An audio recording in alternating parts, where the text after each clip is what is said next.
একটা সংকীর্ণ জলপথ মাত্র 40 কিলোমিটার চওড়া, কিন্তু ভয় দেখাচ্ছে পুরো পৃথিবীকে। কারণ যদি এটা বন্ধ হয়ে যায়, পুরো দুনিয়ায় জ্বালানির সাইলেন্ট বোমা ফেটে পড়বে। কে দিচ্ছে এই হুমকি? কেন দুনিয়ার বড় শক্তিগুলো তেলের জন্য চুপ করে আছে? চলুন জানি হরমুজ প্রণালীর রহস্য এবং যুদ্ধ থেমে যাওয়ার আসল কারণ। হরমুজ প্রণালী পারস্য উপসাগর আর ওমান উপসাগরের মাঝে অবস্থিত। বিশ্বের সবচেয়ে ব্যস্ততম তেল চলাচলের পথ। প্রতিদিন এখানে 2 কোটিরও বেশি ব্যারেল তেল পাড়ি দেয়। চীন, ভারত, জাপান, দক্ষিণ কোরিয়া এদের 60% তেল আসে এখান দিয়েই। ইরান একদিকে, আরব আমিরাত ও ওমান আর একদিকে, মাঝখানে মাত্র 10 কিমি চওড়া করিডোর। এটি হলো বিশ্বের তেল লাইফলাইন। তাই এই পথ বন্ধ মানেই পুরো পৃথিবী থেমে যাওয়া।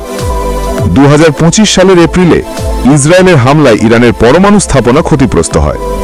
জবাবে ইরান হুমকি দেয় হরমুজ প্রণালী বন্ধ করে দেবে। ইরান শুধু বলে না, তার সামরিক শক্তিও আছে তা করার।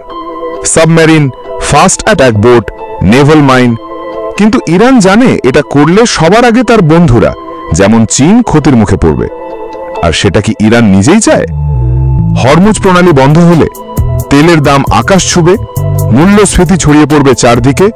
চীন, ভারত, জাপান বড় অর্থনীতিগুলো ভেঙে পড়বে, আর আমেরিকা ও ইউরোপ সামরিক হস্তক্ষেপ করতে বাধ্য হবে।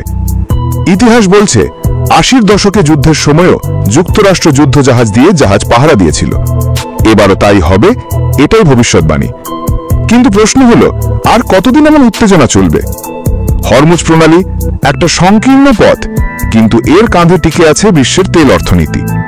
হয়তো এবার যুদ্ধ হবে না, কারণ সবাই ভয় পাচ্ছে এই করিডোর বন্ধ হলে কি হবে।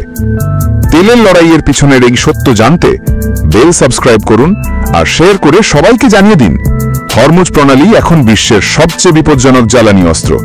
এবং পরের ভিডিও কি সম্পর্কে জানতে চান, কমেন্ট করে আপনার মতামত জানান।